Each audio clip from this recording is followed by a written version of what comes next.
Muda mchache unalia huku nasimulia chuma cha Mjerumani. Yeah, nashukuru Mungu niko poa. Shwari? Shwari. Bwana, dakika 90 za mchezo wa ligi kuu soka Tanzania bara, Young Africans dhidi ya Dodoma Jiji Football Club. Umeutazamaje kiufundi? Yeah, imekuwa ni mechi nzuri ambayo binafsi kwangu ubora umekwenda kuamua game. Lakini kwanza ninaipongeza Dodoma Jiji kwa kuweza kuwa na moyo wa kujitolea, kuweza kufika uwanjani, kucheza na mabingwa, kucheza na timu ambayo imetoka kucheza ligi ya mabingwa, imefungwa na timu namba 1 Afrika, lakini washabiki wake wanashangilia. Unaelewa? Maana yake sio jambo la kawaida. Dodoma imekuja na approach nzuri katika dakika 45 za mwanzo, lakini mara baada ya kipindi cha pili ni kwamba ubora wa Yanga wakaona ni vyema kwamba wathibitishe kile ambacho walichokuwa nacho. Kwa hiyo hiki ambacho kimetokea kwangu, nasema mechi ya Dodoma na Young Africans, wananchi Young Africa wameendelea kuthibitisha kwamba wanalitaka ili kombe kwa udi na uvumba, gusa unase. Unajua sio rahisi, unajua kukutana na Yanga kwa muono wangu mimi, na hakuna mtu akulizuia mtazamo wangu. Inahitaji uwe na moyo wa kikatili sana, inahitaji uwe na moyo wa kijasiri sana. Unaelewa vizuri? Kwa kukutana na Yanga inahitaji uwe na moyo wa kikatili sana, lakini vinginevyo unaweza kachoropoka kama machinane. Kwa hiki ambacho tumekiona leo, ninaipongeza sana Dodoma Jiji. Imefungwa kimpira, quality ndio ambayo imeamua. Ni ngumu sana kwa sasa kuizuia Young Africans. Huo ni ukweli. Unabisha, njoo na rekodi umefungwa mara ngapi na Yanga. Ndio. Yeah. Bwana, pengine mpango ambao unaonekana walianza vizuri Dodoma Jiji, lakini kipindi cha pili mwalimu aliweza kufanya sabu, kuingiza baadhi ya nyota. Kitu ambacho kiliwasababisha labda kuruhusu mabao mengine zaidi ni quality ya wachezaji ambao waliingia, wakina Alan Okello, Duke Abuya, wanamuona wakina Damalo, au kutoka kwenye mpango wao kazi wa mwanzo. Ninachoweza kukisema ni kwamba Dodoma ina quality ndogo sana kwa Young Africans. Huo ndio uhalisia. Na sio Dodoma peke yake. Unajua Young Africans faida namba 1 ambayo ilikuwa nayo, management inajua nini inafanya. Inaweza ikakosea mahali na inajua wapi imekosea na itibu tatizo. Ni tofauti na management zote katika ligi kuu soka Tanzania bara.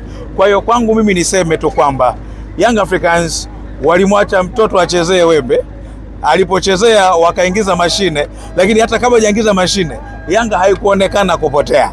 Umejaribu kugusia sajili za wachezaji ama kipindi cha pili substitution ya kocha Pedro, ukweli usiopingika. Alan Okello mmoja ni sawa na usajili wa dirisha dogo wa Simba Sports Club wote. Kama unabisha, subiri ligi sinaendelea.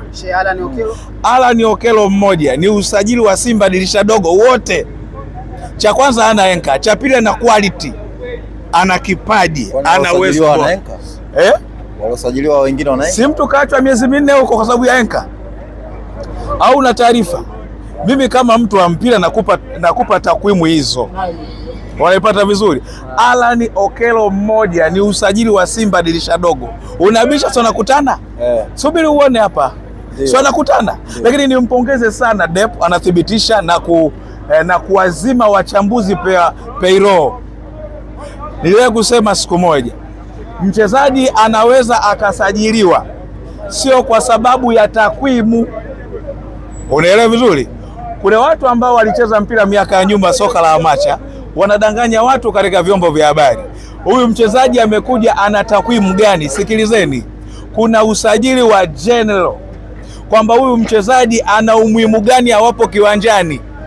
Mfano mzuri, Simba imeachana na makocha wengi sana.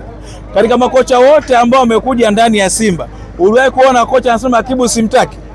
Ila alikuwa anamchukua kwa sababu ya general performance yake aliyokuwa nayo.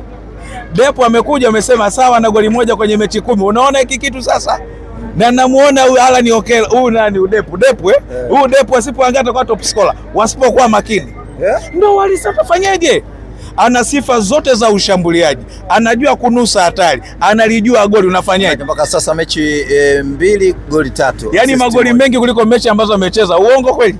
Kwa kama akiendelea na moto huu Depu huyu Soa 60 Depu kama akiendelea namna hii, sitaki lawama. Ni moja kati ya wachezaji ambao ni bora, na hii ni faida kuwa na kocha ambaye anamjua mchezaji ambaye amemfundisha huko alikotoka. Unaelewa ninachosema? Lakini amekuja hana changamoto ya injury. Unaona fitness yake iko vizuri. Ni kwamba huyu ni mchezaji ambaye ni active. Ametoka kwenye timu anakuja kucheza. Anathibitisha ubora wake Depu. Amini ninachowaambia. Depu atakuja kuhangaika na watu hapa mjini. Ni swala la muda. Kwa namna ambavyo umeangalia sajili za Simba, tukianzia kwenye mchezo ambao umepita zidi ya Experience, umemwona Libase Geye, unamzungumziaje kwa uchache? Of course mimi kwangu Libase ambaye anaimbwa sana Libase, mimi nadhani nimpe muda, lakini kwangu bado ni mchezaji wa kawaida sana. Chuma cha Mjerumani, unabisha si mechi zitaendelea? Mama yangu, kwa nini? Uhalisia. Mimi Depu na Abraham Morris naondoka na Morris. Na kuelekeza ule ukweli. Si unamzungumzia ambaye kaonekana na pini? Wala kuna shida. Unaelewa vizuri? Mimi kwangu Deps, huyo nani huyo? Mnasema nani? Libase Geye, bado ni wa kawaida. Pengine athibitisha ubora wake. Kwa nini alisema hilo? Anacheza sana nje ya box. Sifa ya kiungo wa mshambuliaji ni kulitafuta box. Unamwona Alan Okello, Starboy wa original. Unalipata vizuri? Lakini pia unamwona mtu kama Deps ananusa kwenye mikimbio ya 18 yard. Kama atabadilika Libase nitakuja kusema, lakini siwezi nikamjaji kwamba huu ni top player. Kwenye mechi ya Esperance alicheza ovyo kwangu mimi sana, hakuna kitu alikuwa na kukuluka. Ametambulisha mtu hapa jana, na kwenye picha kwenye kumpekua nikaona hapa kakaa Pacome, kakaa yeye na kuna mchezaji mwingine, lakini yeye alikula jezi namba 10. Watu wana nambari wanasema huyu ndo alikuwa mwalimu wa Pacome. Mimi niseme kitu kimoja. Katika kitu ambacho Simba kinachoendelea kuigharimu mpaka leo na bado hawakielewi, ni kutumia baadhi ya watu wenye nguvu katika mitandao kueneza propaganda. Mpira ni science. Ninachokisema utakuja kunikumbuka baadaye. Huyu anayesifiwa kwa hivi sasa Oura si huyu. Simba haijaanza kusifia wachezaji leo. Unanielewa vizuri? Hii propaganda hii itakuja kukoma mwezi Machi. Na waambieni kweli, propaganda zinazotumika na baadhi ya waandishi wengine kutosema kweli. Hivi hata nikuuliza wewe, Yanga sasa unaisema kwenye nini? Maana kuna mmoja akaishiwa hoja akasema Yanga ni ngumu kuisema kwa sababu inapata matokeo chanya. Timu inayopata matokeo chanya manake ni bora, au unaisema kwenye engo gani? Sema wewe unaisemaje Yanga? Wamejua wamekosea kwenye issue ya kina Dombe, ameleta watu. Unasemaje sasa hizi? Simba leo walituambia leta ma MVP, wamekuja wakumwaga hapa. Wamepiga chini wote. Wewe umewaona mpaka dakika hii. Sasa hivi amekuja mtu ambaye hajacheza miezi 4. Ismail Sawadogo aliyechangamka. Huyu ambaye amekuja Oura huyu. Wanaanza kumpromote kwamba huyu alikuwa anamweka benchi Pacome. Acheni upumbavu huo. Simba nawaambieni leo kweli. Na kibaya kingine ni kwamba Simba kwa hivi sasa, Simba imekuwa ni timu ya wapenzi na mashabiki na influencer 15 ambao wamewekwa mfukoni. Sikilizeni. Mimi nawaambieni ule ukweli.